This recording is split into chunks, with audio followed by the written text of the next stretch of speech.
Hello and welcome to IR Thinker, where international affairs are discussed. I'm Martin Zupko.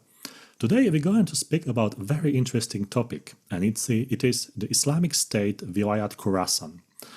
It's a very special territory. It's a special history and also very interesting development in terms of terrorism in this area.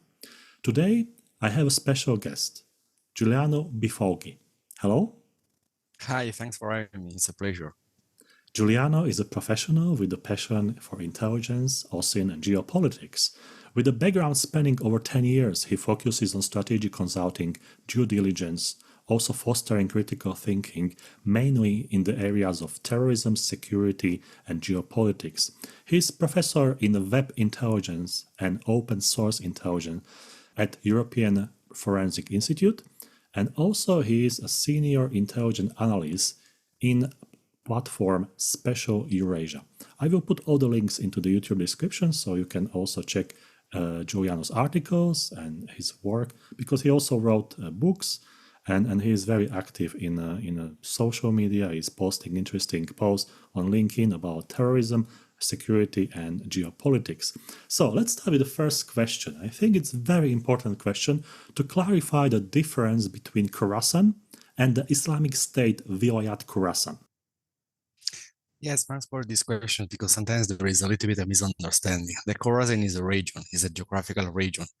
It's a region which consists of part of Iran, part of Central Asia, part of Afghanistan.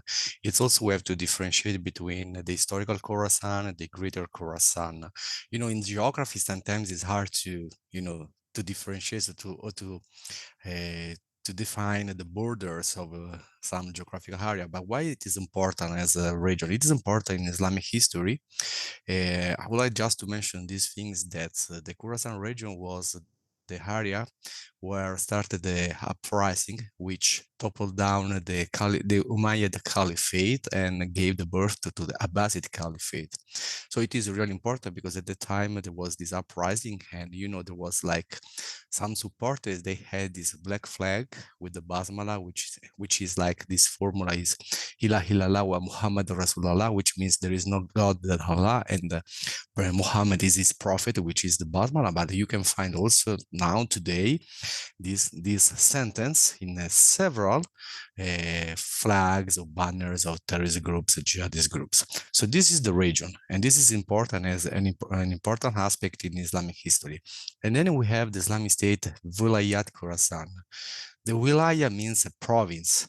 It's the province of Khorasan. This means that it's a branch, is a province of the Islamic State, and we know the Islamic State became the real Islamic State in 2014, when in the mosque of Mosul, Abu Bakr Baghdadi declared the establishing of the caliphate of the Islamic State. At that time, they had the territory really in Iraq and in Syria. If you remember well, there were the strongholds, which were like in Raqqa and Mosul.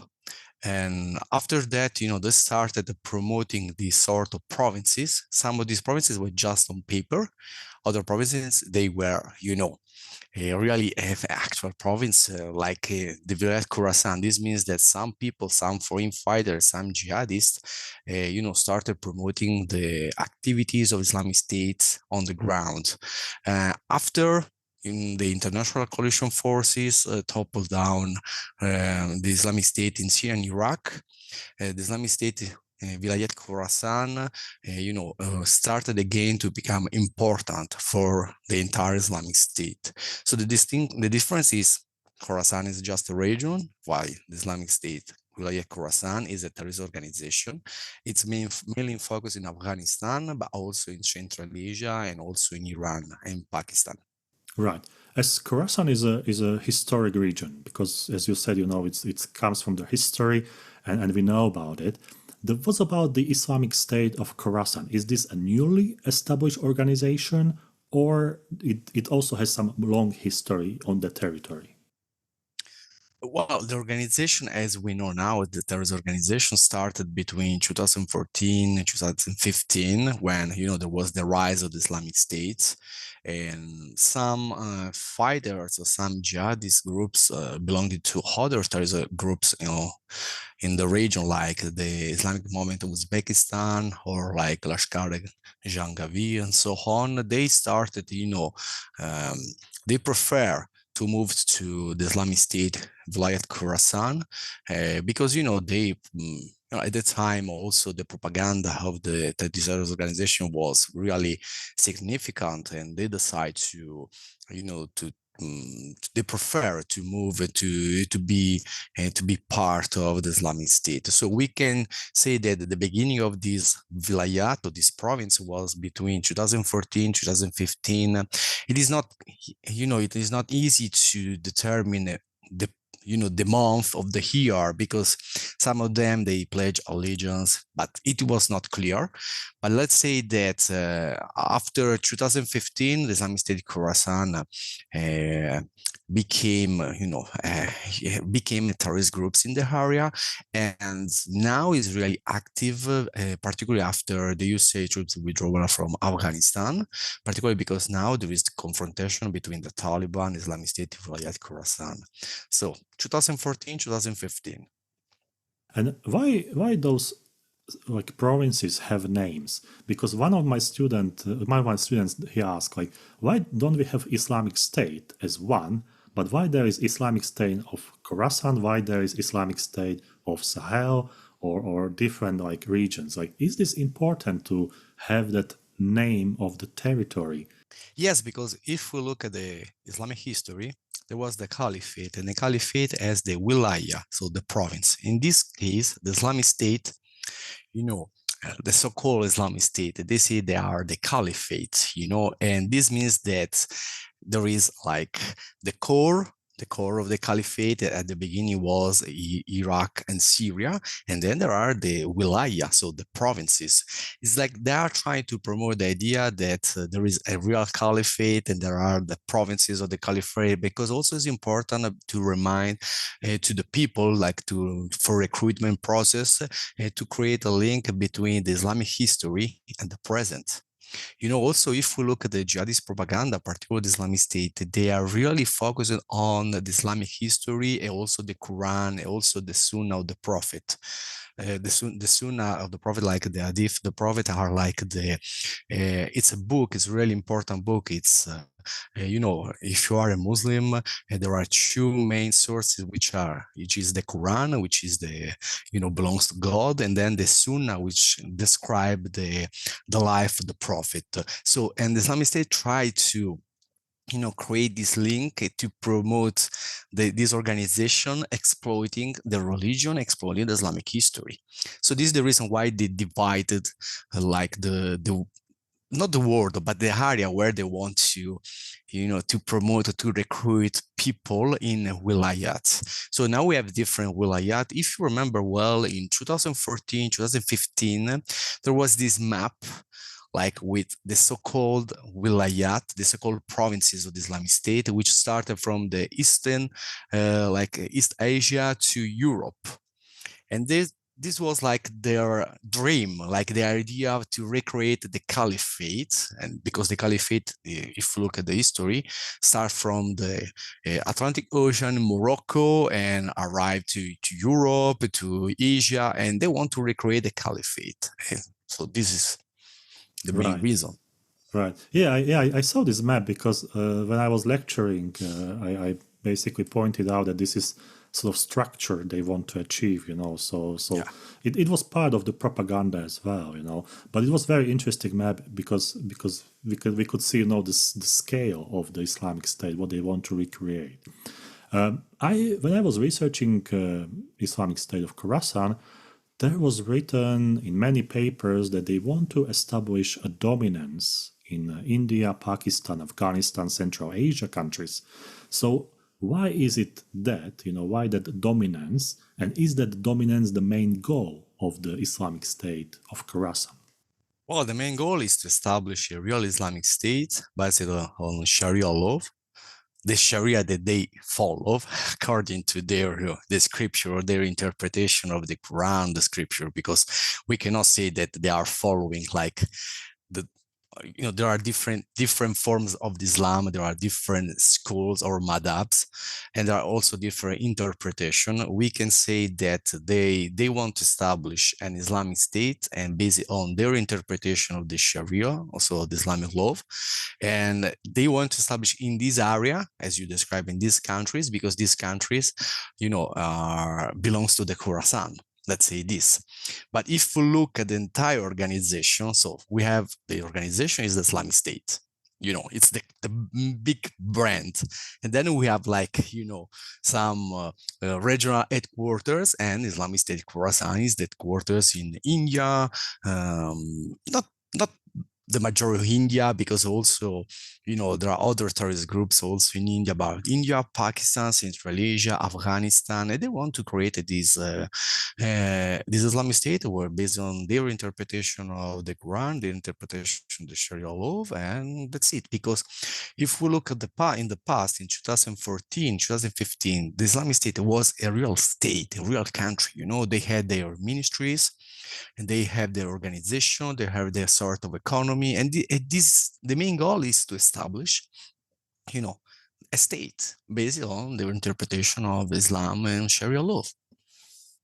Many people associate Khorasan mostly with Afghanistan. But in Afghanistan, now there is Taliban as the main ruler of Afghanistan after Americans withdrew.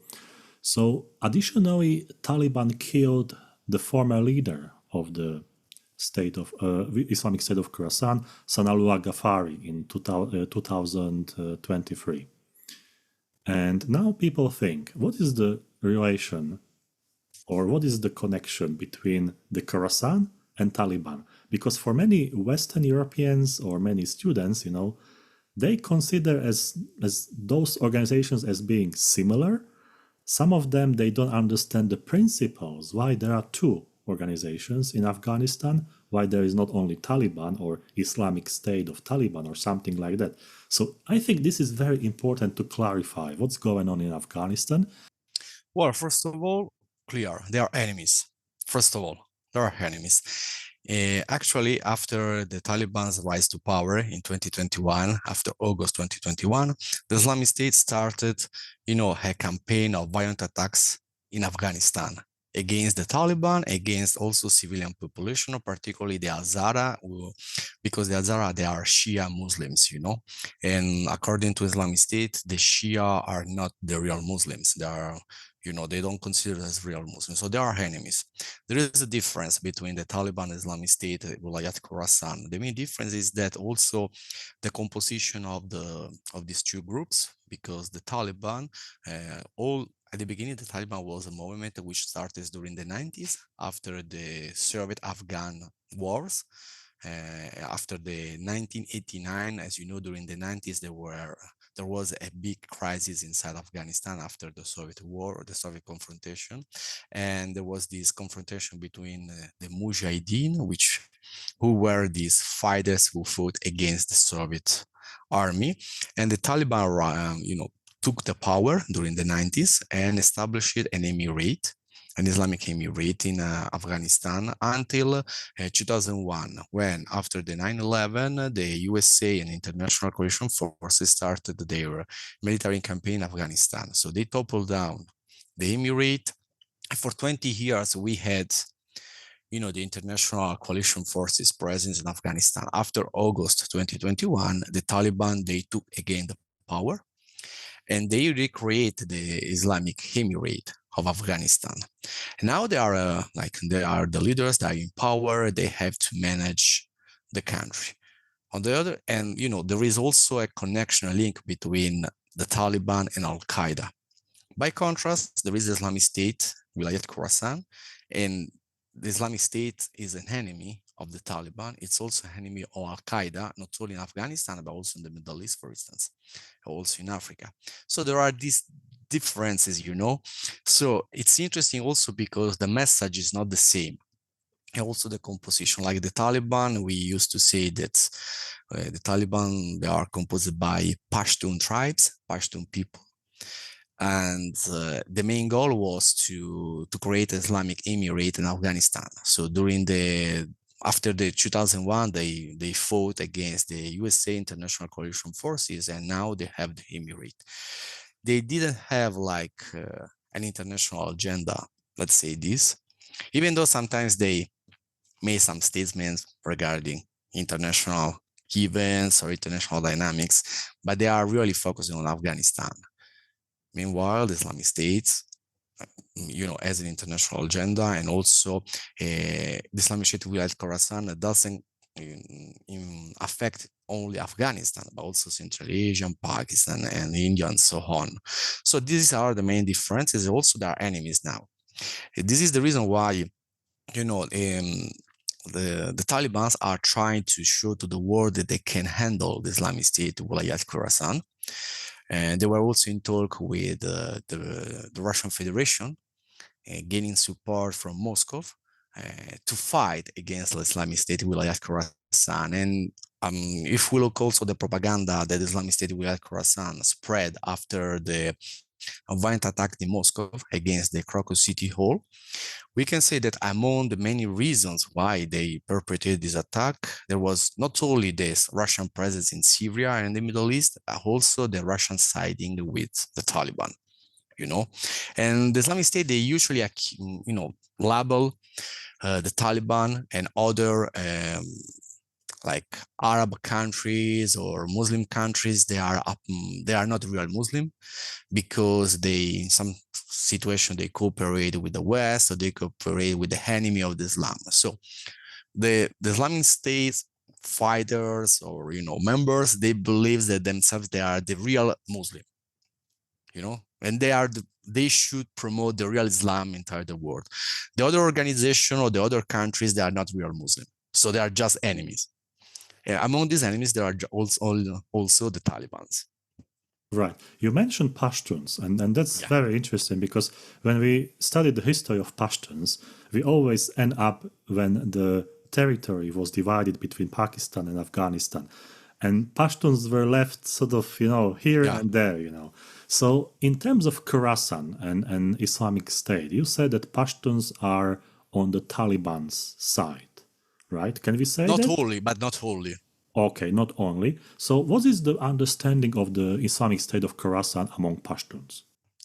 Well, the fact, now it's really hard also to get valuable intelligence regarding the Pashtun presence among the Islamic State, because, after the USA troops withdrawal, we don't have so many sources, and we have just to rely on probably sometimes Taliban sources and other.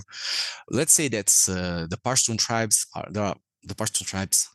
there are among 350, 400 Pashtun tribes in Afghanistan and also in Pakistan. They speak Pashto, which is the language. They have their also, the cultural background, the cultural law. And we can say there are around 49 million of Pashtuns among Afghanistan and Pakistan. There is the Durand line, which divided these tribes, which belongs to the same culture, to the same society. This is also the reason why Afghanistan has always had this confrontation with Pakistan, because they are divided, but they are the same, the same people. Regarding the Pashtun presence inside the Islamic State, we have some reports, we have some information regarding this.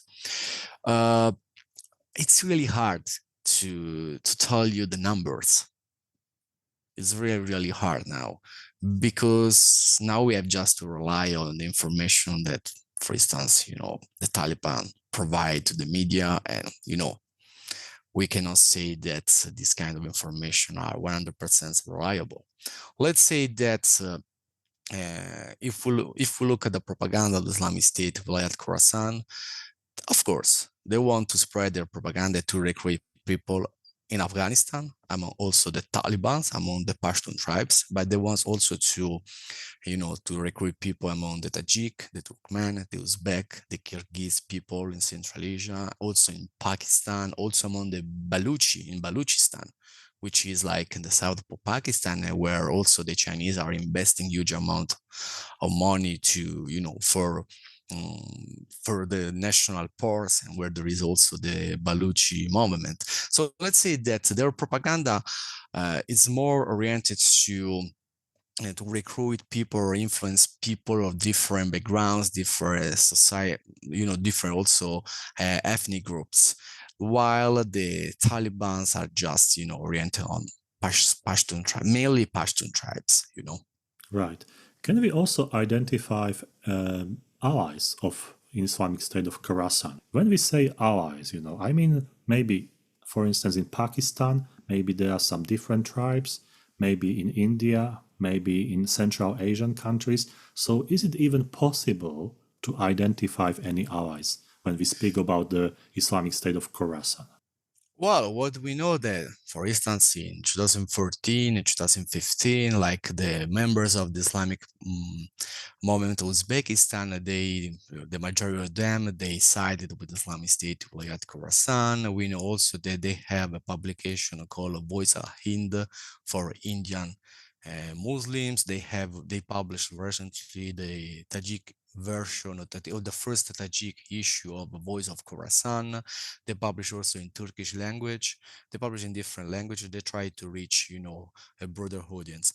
If we are talking about allies like other terrorist organization, is really hard to provide this answer, also because if you look also the jihadist propaganda of Islamic State, they believe that they are the best. They are the only Muslims. They are the Muslim. And their Islam is the pure Islam, the pure version of Islam. So if you look at the allies, probably what they are trying to do is more to recruit people from different groups, like to convince these people that they should change, the leadership. They should move from one group to the Islamic State.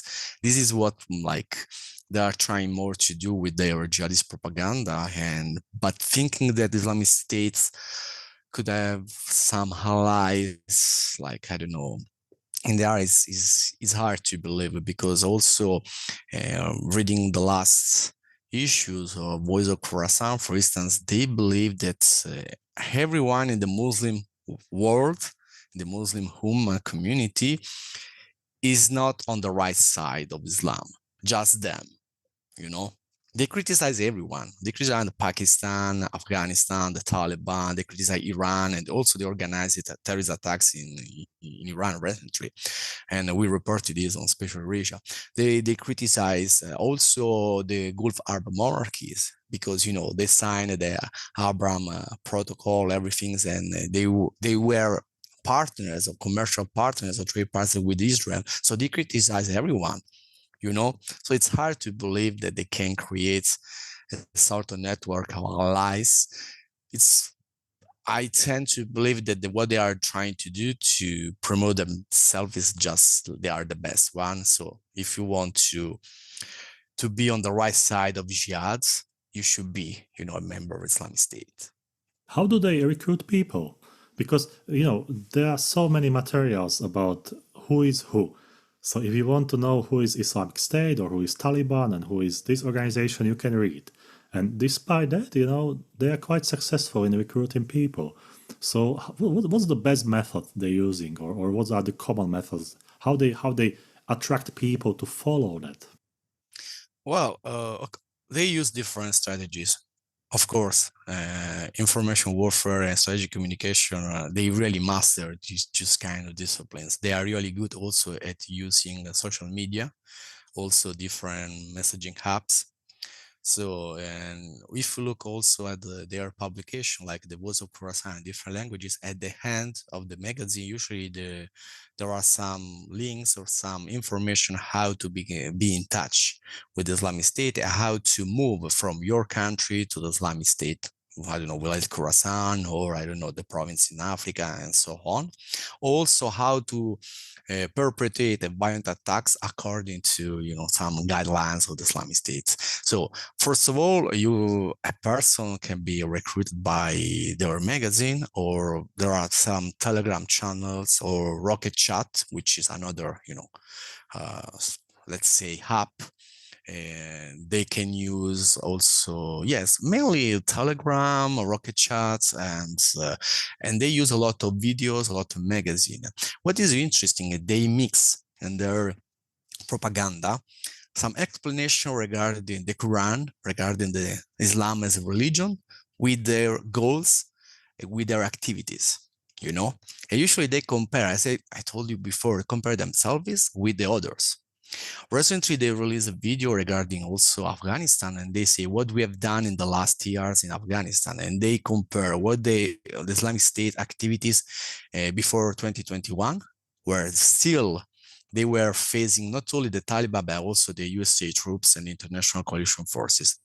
They promote a lot to the terrorist attacks at the airport in Kabul that you remember well. It was like a huge terror attacks, and all the terror attacks inside Afghanistan in 2021 and 2022. And now also they are promoting themselves like they are fighting the kuffar, so the infidels, and they are fighting the Talibans because the Talibans, they have a sort of agreements with the Russians, with the Chinese, with the United States, with Europe. So let's say that they use religion and they use what is happening now, like geopolitics or international relations, to recruit people.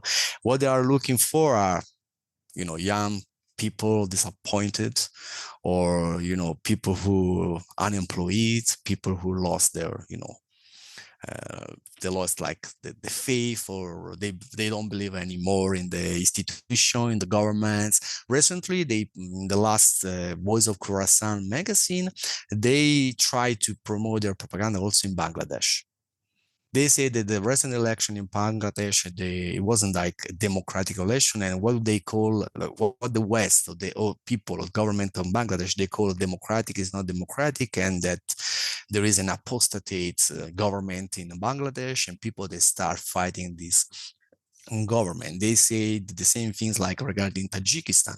So they use different strategies. So thanks to these different strategies, they can affect people, really religious people, like Orthodox people. They can affect young generation, unemployed or disappointed with the government, ethnic minorities. So their propaganda is really, really like 360 degrees, There is a great article called Analysis of the Voice of Khorasan first issue in the Tajik language.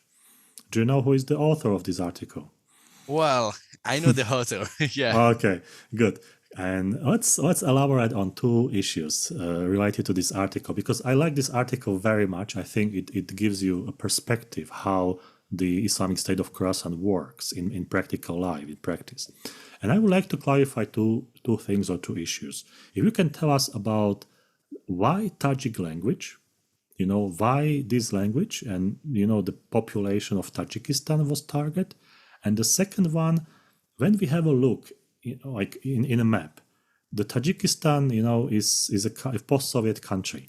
So does it mean that the Islamic State of Khorasan is trying to get into these countries, through the Tajikistan, or it is targeting only Tajikistan? This is, I think, we should clarify. Well, first of all, the Islamic State started this propaganda not just 1 month ago, but years ago. They started the propaganda in different Central Asian languages: Tajik, Kyrgyz, Uzbek. Why Central Asia? Of course, because it's part of the Khorasan, like the idea of the Khorasan. Also because, Central Asian republics, now they are more popular among the West, and the West is trying more to be in contact, to have a partnership, to have trade agreements with Central Asian republics. But we should be honest, we can call these republics still regimes. Why? Because usually, there is this strong leadership. Yeah, yes, they have election, but for instance, if we look at the election in the latest election in Kazakhstan, Uzbekistan, usually the president, they won the election with more than 70-80% of the support. And usually they don't have any kind of political opposition, and this is really important also because, during the Soviet times, the religion was one of the biggest enemies of the Communist Party. And that time there was, at the beginning of the Soviet Union, it was an enemy. after the 50s and the 60s, they tried to use what they so-called the traditional official Islam as a tool to promote the Soviet legacy, the Soviet idea, or to promote the foreign policy in the Arab Muslim world. There is an interesting book called Sufi and Commissars, Islam during the Soviet era, was written by Benningson. It was written during the 80s. He was one of the amazing scholar of the Islam in the Soviet space. Unfortunately, he died. Of course, he wrote several papers, several books.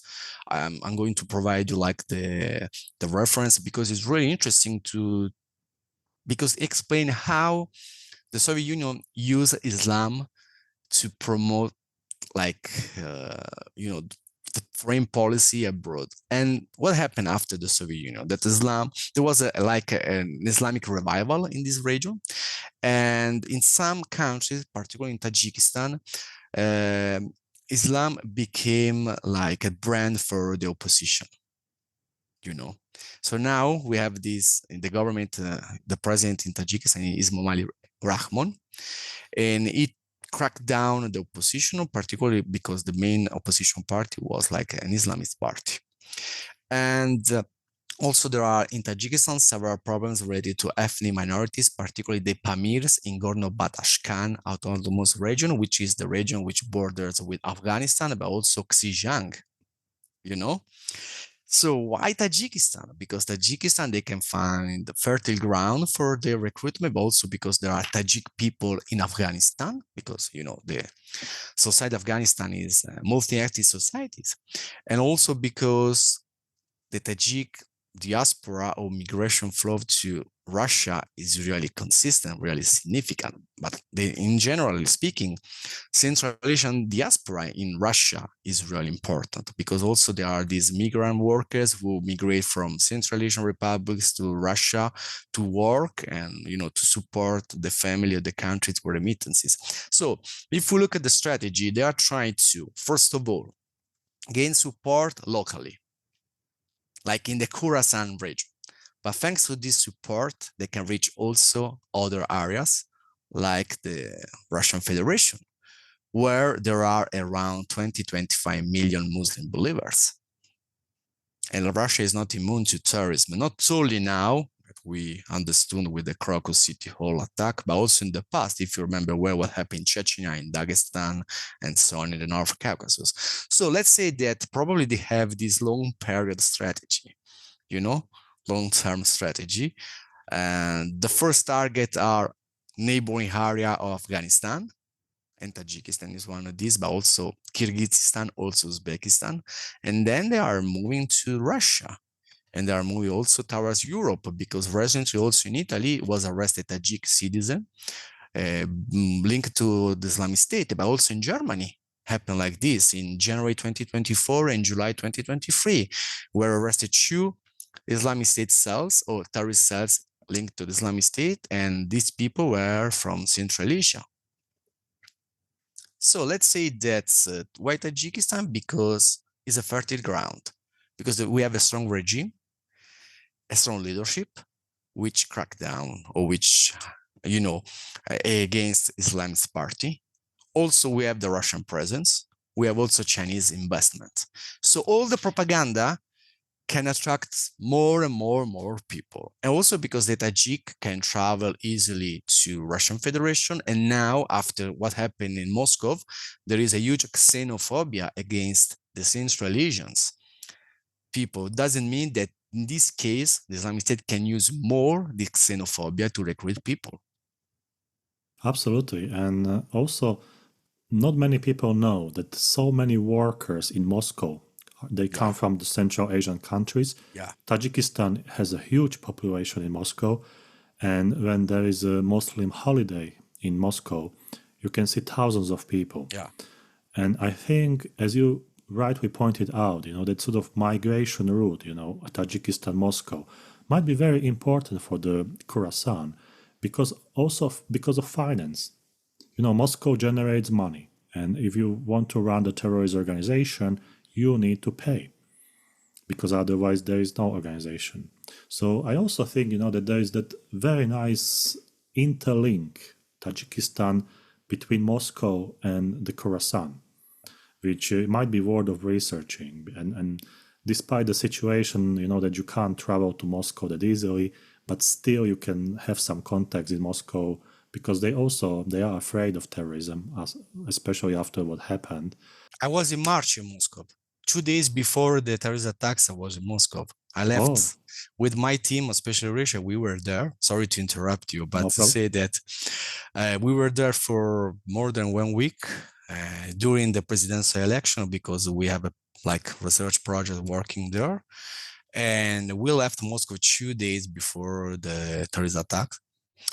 And if you remember well, several intelligence agencies, also the USA Embassy in Moscow, they stated that, there was this threat coming from abroad of these terrorist attacks. But first of all, you cannot control an entire country, particularly a country like the Russian Federation, which is huge, and you cannot control all the migrants, because some of them are regular, but some of them are illegal, and they just cross the borders, because also it's so hard to control all the borders of the Russian Federation. And unfortunately now, because of course, the Ukraine conflict, we don't cooperate anymore with the Russian authorities. So it's just that for Europe also, there is a problem, because we don't have information regarding people who are on the terrorist organization, terrorist lists from the Russian Federation. When they come to Europe, and now they're using the Ukraine territory to come to Europe, as far as we know from the recent arrest in Germany, So let's say that now the Islamic State can use two main routes, the Central Asian route and the North African route, They can use this route to target European Union, at least Europe territory. And this is really important to understand. And also we should address this issue because it's so easy to radicalize a person thanks to the jihadist propaganda online. And also so easy to perpetrate a terrorist attacks. So it's enough to have a knife, go around the city and stop people, How can you counter these people? And also based on my research, there is also quite interesting fact that if you are from Tajikistan, you are Tajik. So you don't have Russian passport, usually have own passport. And if you get some money in Moscow, you can fly to Istanbul or Dubai, and then you can fly to Europe or United States very easily because you are not Russian. Yeah. So under these sanctions, you can travel. And I think this is also sort of advantage for might be advantage for terrorists, because you can smuggle a person. You can create a rich man, businessman registered in some sort of Caribbean island without problem. And when he's going through the borders, he can show, oh, I have a Tajik passport. My company is based in Seychelles. What's the problem? So that's also, one of that aspect that I consider as important. And there is also another issue to consider. That since 2023, the Russian Federation started a pilot project to establish Islamic banking in Russia, And they started this pilot project in Dagestan and Chechnya and in Tatarstan, Bashkortostan. Okay, I'm not saying that Islamic banking, Islamic finance is bad or, promote terrorism. What I'm saying is that sometimes it's hard to control and to check every kind of activities. And this means also that thanks to some Islamic products, some terrorist organization can get more money. So, and since Russia, tried to boost Islamic products, Islamic bank, Islamic finance, particularly after the Western sanctions because of Ukraine conflict. So the main question is that if they are not, pushing too far and all these apparatus, which can have some problems and or some vacuums, and this vacuum can be filled by terrorist organization or crime organization. So this is also a biggest issue that we should consider, because the Islamic finance is worth of billions of dollars, and reading some Russian media outlets, every week there are every month there are some arrests. People are arrested by Russian authorities because they are financing terrorist groups. These groups are the Islamic State, Hayat Tariq al-Sham in Syria, and more, and Isbuh Tahrir also, that are. So this is really interesting to understand, because you can support the jihadist propaganda, you can support the organization not only by being a foreign fighters or a terrorist, but also just by financing them. You can collect money in the madrasa, in the mosque, in a small village. It's really hard to check them. And Giuliano, can we identify the main source of money for the Khorasan? Well, let's say that the main source of money, as you told, like donation or money sent by, the Islamic Ummah, also some criminal activities, and particularly if we look, there are some people that in Europe or in Africa or also in the post-Soviet space, they can perpetrate some criminal activities like, fake passport, fake IDs, or drugs, other things. So the fact is that they can say aside some, activities also in Afghanistan, and it's really hard to understand all the income of the Islamic State. When it was Islamic State in Syria and Iraq, we perfectly knew that they got money not only from local taxation, but also smuggling oil, particularly with Turkey or other actors. Now they get the support also from individual people. Also in their magazine, they put their crypto wallet address account on Monero. Monero is one of the different crypto wallet and crypto service to support them, financially support them. So now they use a lot of crypto assets. It's really hard to check them, to try to topple down. There is like the word of compliance and anti-money laundering and contrasting financing terrorism is trying to to restructure, to create some strategies to counter this problem. But it's really hard now, particularly if you look at the level of the cryptocurrencies, how they are spread, also the blockchain. It's really hard to map everyone and to contrast these financing terrorism activities. And what about the cyberspace? How active is the Islamic State of Khorasan in cyberspace? Because we spoke about recruitment. This is clear, the social networks and all those things. But can you also see any, let's say, attacks or maybe some infiltrations in a cyberspace that they are trying to do? So we don't have only fighting on the ground, but we also have that fifth domain, the cyberspace. Well, for sure, the cyber domain is another battleground. Until now, let's say that we don't have enough sources to state that the cyberspace has become like a significant area of confrontation, but it is improving, and also because they can recruit engineers, they can recruit hackers, cyber experts, and what they can try to do in the future, also in the near future, is like to use some hacking activities to, to attack some infrastructures, or or to cause some big damages of oil refinery or hydroelectric power plants and so on. So let's say that regarding the world of cybersecurity in the last 2 years, the main attention was regarding the Russian activities or the North Korean activities or Chinese activities. And also the main attention of the media was covering the Ukraine conflict, Russia, North Korea, China with Taiwan. And in the last 3 or 4 months, probably because of these terrorist attacks, particularly in Moscow, and what happened in Europe with the arrests of these people, also with the propaganda against the UEFA Champions League football matches. What is important to say that now we are rediscovering again this draft, and we are probably starting again to try to identify all the potential threats.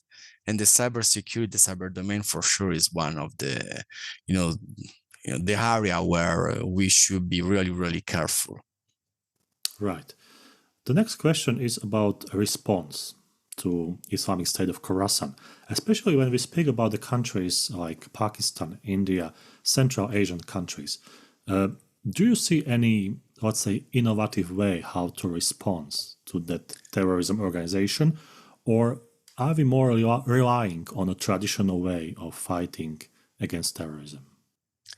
Well, if you look at the Central Asia, some of these countries, like also Tajikistan, they are member of the Collective Security Trade Organization, which is like usually it was called, at least from by Italian media, the Russian NATO, the Moscow NATO. It's not like this. Like say that it's a security organization, and they organize different drillings and military exercises at the borders, particularly Tajikistan and Kyrgyzstan, to counter, terrorism. Let's say that in some situations they try to promote like some strategies to reintegrate inside the society former foreign fighters, former members of the Islamic State, but you know it didn't work properly, because also some of these people, they had to go on TV and say, I'm sorry for this and that. These people, they belong to a family, to ethnic groups. So this means that you are going to cause troubles for your entire family, villages, or ethnic groups. So, it's not so easy. Let's say that if you look at Central Asia, they are more using the whole style, like increasing the military presence and try to control. They also create some blacklist where they are going to put the names of people that are, according to them, they are closer to some ideas or ideologies. But the main problem is it is the main problem, because when you start using this kind of strategies, in this case, you can create more fertile ground for the recruitment, because, if you use some strategies that are really against Muslim Ummah or some specific ethnic groups, they can expose them to the jihadist propaganda.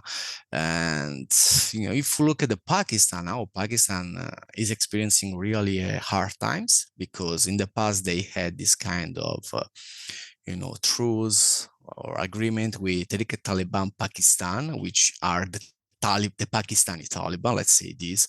But now there's like the government, this kind of peace deal, the Taliban Pakistan, they broke this deal, and now they are perpetrating violent attacks against Pakistan. But Pakistan has also a problem in Balochistan. And the corridor, this Sino-Pakistani economic corridor, now is disseminated by some threats, security threats related to the Taliban, Pakistani Taliban, or to the Baluchi, but also to the Islamic State. Let's say that, according to my experience and what I'm, reading, or also the local sources, I don't see some new strategies. I see more pitfalls, more problems which can be exploited by the Islamic State Wilayat Khurasan. And what's about the big players like European Union, United States, Russia, China? Do you see any effort or joint collaboration to tackle the Islamic State of Khorasan, or mainly those players they keep an eye on own interest and that's it? Well, okay, for sure, they are divided. Like the West is divided and has a different strategies than Russia or China. As I told you before, like Russia is trying to promote security in the area with some cooperation, particularly thanks to the Collective Security Treaty Organization. But Russia is also cooperating with China, with the Shanghai Cooperation Organization, as you know, regarding the counterterrorism and security and their radicalization programs. And Washington, it was last year or this year. I don't remember if it was at the end of last year, at the beginning of this year. It was like the first summit or forum, Central Asia and USA, United States. And among the main issues was like security and counterterrorism operation. Yesterday, the British Foreign Secretary, David Cameron, started his tour of Central Asia, and he said that the United Kingdom is committed to promote security, counterterrorism, and also investment. But there is the biggest problem is that the geopolitical competition among these key international regional actors, because usually when there is a competition, there is not security and stability, So this is the main issue, because in this case, what is really good at the Islamic State is to transform all the cooperation between big actors and Central Asian Republic in propaganda for their purposes, So in the case of Russia, they can say that, Central Asian Republic are cooperating with the Russians, and the Russians killed Muslim people in Syria and in Afghanistan, and also during the Soviet times. In the case of China, they can use the Xinjiang and the Uyghur situation to attack the Chinese and the Chinese cooperation with Central Asian Republic. In the case of the United States, we can imagine that they can use a lot of, propaganda regarding USA cooperation with Central Asian Republic. In the case of Europe, usually they use the double standard, the European double standard regarding the situation between Israel and Palestine, and also regarding the situation of the Muslim community in some countries like France. So let's say that this cooperation between Central Asian republics and big actors, in some cases, in many cases, can support the jihadist propaganda. And if we talk about real strategies of these key actors, I can just say that probably Russia is really the most active, because Russia has a military presence on the ground, as the military bases near Dushanbe in Tajikistan. And after the USA troops withdrawal from Afghanistan, the Russians, they increased the number of soldiers on the ground. And also Russia is really concerned about the security of Central Asia, because Central Asia is part of the Eurasian Economic Union, as part of the Collective Security Trade Organization, because the Central Asian migrants are working in Russia. But if you ask me if it is effective or not, we saw with the terrorist attacks in Moscow, and we saw with all the things that is not really effective. As the world is busy with the war in Ukraine, and now, Israel and Iran, Middle East, and there is sort of like a window of opportunity, let's put it in this way. According to your research, is that state or Islamic State of Khorasan stronger during this time? Because there is less attention, international attention, so maybe it can do different things. Or that two conflicts in Ukraine and Middle East, they don't have much influence on the activities of the state of Khorasan. How is it? Oh, it's stronger. For sure it's stronger. I'm going to explain. Okay. Well, first of all, when everything started, like the Islamic State started in 2014, it was really strong because it was a state. Then, thanks to the international coalition forces, also thanks to Russia and Iran, cooperation, Syria, and so on, we really reduced the Islamic State operating, capabilities, Then we had COVID.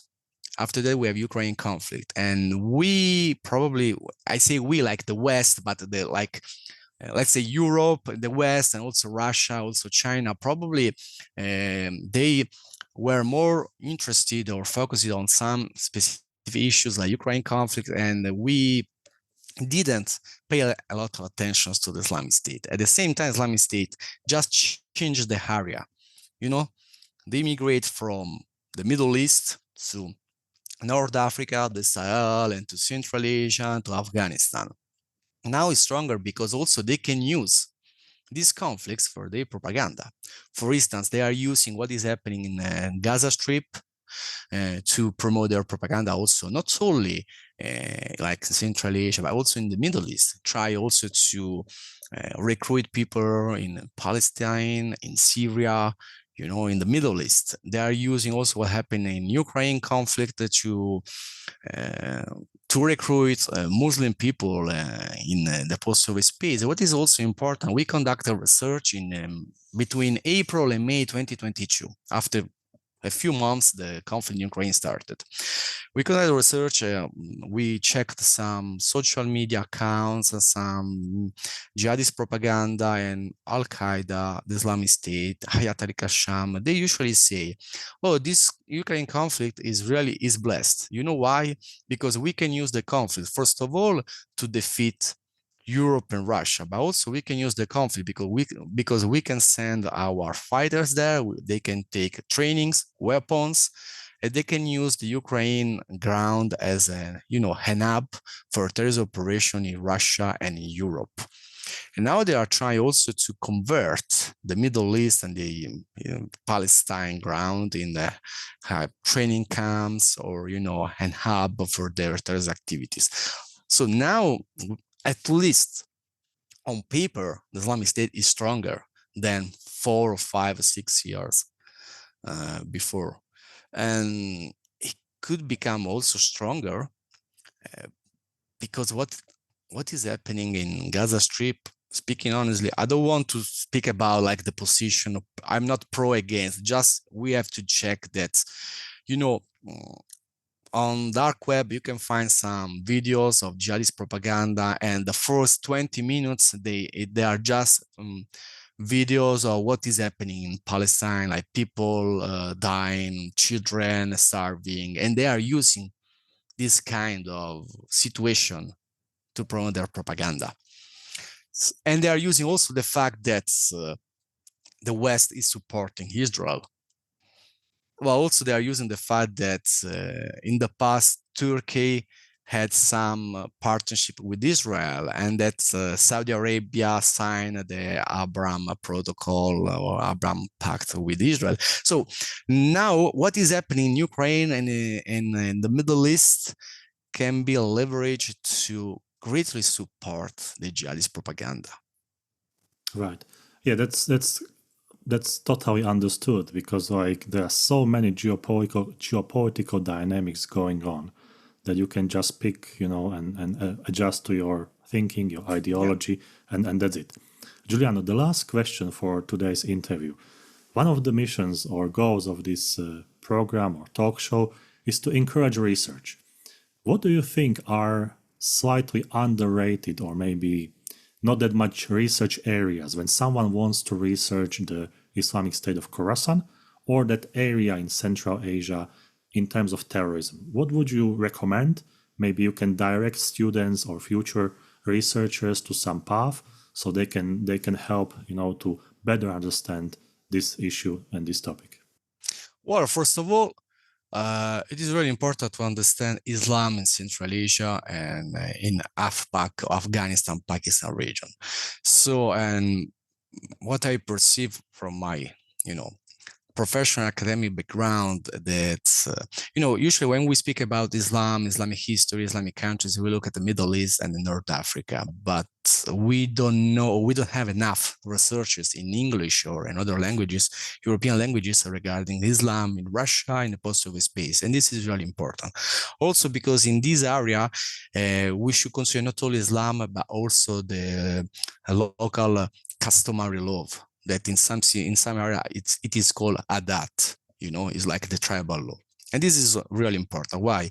Because if we can understand the Islam in this area, we can also understand if the local governments are addressing the issue of the Muslim Ummah in a good and a bad way. And this is what we have also to assess, because now when we talk about Central Asia and when we talk about, usually we say, a lot of opportunities, investment opportunities. Yeah, okay, we know this. What we don't know, how local people perceive the government, perceive foreign countries, and how also these governments are addressing some specific issues related. For instance, in Uzbekistan, there was the case of Karakalpakstan, which is this autonomous region, which, because of the changes in the constitution, there was a sort of not uprising but manifestation riots, and the central government of Uzbekistan, they topped down killing more than 10 to 15 people. In Tajikistan, there is the Gorno-Batashkan autonomous region. So what we have to understand and study more, according to my perception is that local Islam and local ethnic groups and the problem between the relation between the periphery and the central government. If we can understand this, we can also, predict or forecast how the Islamic State, Wilayat Khurasan, can use the jihadist propaganda to target this area. Because if we are going to invest a lot of money in this area, in this Central Asia, and then the region will become another, it become really unstable and not safe, for sure, every country, European country, is going to lose the money. If you look just according to economic point of view, if you look at the security point of view, we live in an interconnected world. This means that if Central Asia is not safe, is not secure, is not stable, because it is a bridge between Europe and Asia, also Europe is not safe. So this is my point of view regarding researching more Islam in the local Islam, ethnic groups, and how the central government address local problems and the periphery. Great. Giuliano, thank you very much for your insightful thoughts and really practical experience that you have and all the thoughts coming from your research. I think it was very educational also to have this perspective, because we often have the perspective through the books or articles, but when you speak with someone, and that's always pleasure to listen to the practical experience. So thank you very much for being on IR Thinker. It was my great pleasure. Thank you. Thank you for this invitation. See you next time. See you.